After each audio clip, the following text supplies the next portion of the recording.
How to use Grok AI for coding and debugging help. Meet quick coding assistance. Grok AI can help you write, explain, and fix code right in chat.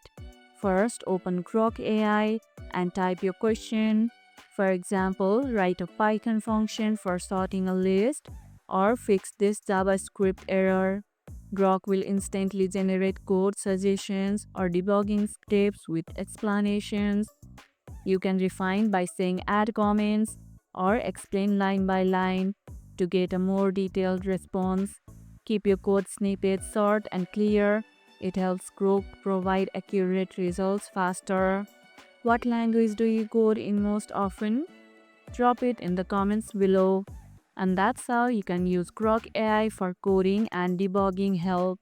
And if this video helped, hit the like button, share it, subscribe, and leave a comment. Thanks for watching, and I'll see you in the next one.